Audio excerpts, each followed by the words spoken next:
वक्त का इंतजार और देश के प्रधानमंत्री पूरे देश को संबोधित करने वाले हैं। बड़ी अपडेट आप तक पहुंचा दें, पूरे देश को इस बात का इंतजार है कि जब आज इतने महत्वपूर्ण दिन का आगाज हो चुका है, जब अलग अलग जिलों में 3006 सेंटर्स पर टीकाकरण अभियान की शुरुआत हो चुकी है, तो देश के प्रधानमंत्री पूरे विश्व को क्या संदेश देंगे, क्योंकि आत्मनिर्भरता का एक उदाहरण भारत पहले ही पूरे विश्व को दे चुका है। ऐसे में भारत के प्रधानमंत्री नरेंद्र मोदी जब अब से थोड़ी देर में पूरे देश को संबोधित करेंगे तो क्या कहेंगे, देखना बहुत महत्वपूर्ण है। लेकिन आत्मनिर्भर भारत का एक अच्छा उदाहरण पूरे विश्व को भारत दे चुका है। एक वैक्सीन के जरिए से नहीं, दो वैक्सीन के आने से निश्चित तौर पर आत्मनिर्भरता का सबसे बड़ा उदाहरण भारत ने दिया है, वो भी तब जब हम विकासशील देश हैं और लगातार अग्रसर हैं विकास की तरफ। तो देश में आज से जब कोरोना का टीका लगने वाला है, टीकाकरण अभियान जब शुरू हो चुका है, तो पूरे देश को इंतजार उस पल का भी है जब देश के प्रधानमंत्री नरेंद्र मोदी पूरे देश को, न सिर्फ पूरे देश को, पूरे विश्व को संबोधित करेंगे। 3006 सेंटर्स पर, प्रत्येक सेंटर पर 100 लोगों को वैक्सीन लगाई जाएगी। कोविन ऐप के माध्यम से पहले ही उन 100 लोगों तक मैसेज पहुंचाया गया है जो तय वक्त के अनुसार सेंटर्स पर पहुंचेंगे। सेंटर पर पहुंचने के बाद वेटिंग रूम होगा, वेटिंग रूम में सबको अपनी बारी का इंतजार करना होगा। उसके बाद वहां पर वेरिफिकेशन प्रोसेस को चलाया जाएगा, जो एक प्रोसीजर होगा जहां पर उनके मैसेज के थ्रू कोविन ऐप पर डाली गई उनकी डिटेल से मैच किया जाएगा। उसके बाद आइडेंटिफिकेशन प्रोसेस होगा। जब आप वेटिंग रूम में इन सभी प्रोसीजर्स को फॉलो कर लेते हैं और ये सभी चीजें क्लियर हो जाती हैं, उसके बाद आप सबसे संवेदनशील और सबसे महत्वपूर्ण स्टेप की तरफ बढ़ते हैं। आप दूसरे रूम की तरफ बढ़ते हैं, सेकेंड रूम की तरफ, जहां पर कोरोना का टीका आपको लगाया जाएगा। तो और वहां पर टीका लगने के साथ ही आपको ऑब्जर्वेशन रूम यानी रूम नंबर 3 में रखा जाएगा, जहां पर आपकी सेहत को ऑब्जर्व किया जाएगा। थोड़ी सी भी अगर अर्जेंसी या इमरजेंसी नजर आती है तो सबसे बड़ी बात यह है कि वहीं पर आपातकाल सेवाओं की व्यवस्था भी की गई है, यानी सेंटर्स पर ही आपातकाल इमरजेंसी सेवाओं की व्यवस्था की गई है, एम्बुलेंस की व्यवस्था है और इस बाबत कोशिश की गई है कि वहां पर किसी भी तरीके की इमरजेंसी या आपातकाल स्थिति उत्पन्न ना हो। बड़ी अपडेट के साथ लगातार बड़ी खबरें आप तक पहुंचा रहे हैं और उसके बाद टीकाकरण अभियान संपूर्ण हो जाएगा।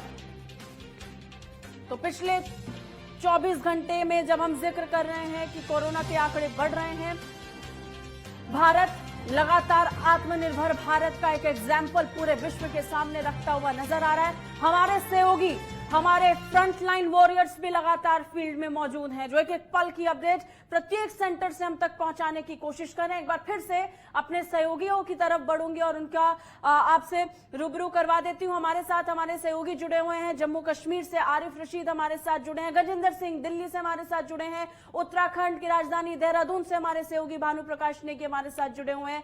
हमारे भी फ्रंटलाइन वर्कर प्रत्येक दिन रह करके फील्ड में जाकर के ये जानकारी बटोरने की कोशिश करते हैं कि क्या स्थिति उत्पन्न हो रही है, क्या आंकड़े आ रहे हैं, और वो अपडेट सबसे पहले आप तक पहुंचाने की कोशिश होती है। और जब गजेंद्र, जब हम इस बात का जिक्र कर रहे हैं और आप भी जब दिल्ली के एक सेंटर के बाहर मौजूद हैं, तो अब से थोड़ी देर पहले आपने अपडेट हम तक पहुंचाई थी। आपके पास वापस पहुंचूंगी, हमारे सहयोगियों के पास हम रुक करेंगे। अपडेट सामने आ रही है। प्रधानमंत्री नरेंद्र मोदी इस समय पूरे विश्व के सामने है, क्या कुछ कहना है जरा सुनेंगे। आज के दिन का पूरे देश को बेसब्री से इंतजार रहा है। कितने महीनों से देश के हर घर में बच्चे, बूढ़े, जवान सभी की जुबान पर यही सवाल था कि कोरोना की वैक्सीन कब आएगी। तो अब कोरोना की वैक्सीन आ गई है, बहुत कम समय में आ गई है। अब से कुछ ही मिनट बाद भारत में दुनिया का सबसे बड़ा टीकाकरण अभियान शुरू होने जा रहा है। मैं सभी देशवासियों को इसके लिए बहुत बहुत बधाई देता हूं। आज वो वैज्ञानिक, वैक्सीन रिसर्च से जुड़े अनेकों लोग विशेष रूप से प्रशंसा के हकदार हैं, जो बीते कई महीनों से कोरोना के खिलाफ वैक्सीन बनाने में जुटे थे, दिन रात जुटे थे। न उन्होंने त्योहार देखा है, न उन्होंने दिन देखा है, न उन्होंने रात देखी है। आमतौर पर एक वैक्सीन बनाने में बरसों लग जाते हैं, लेकिन इतने कम समय में एक नहीं, दो मेड इन इंडिया वैक्सीन तैयार हुई है। इतना ही नहीं, कई और वैक्सीन पर भी काम तेज गति से चल रहा है। ये भारत के सामर्थ्य, भारत की वैज्ञानिक दक्षता,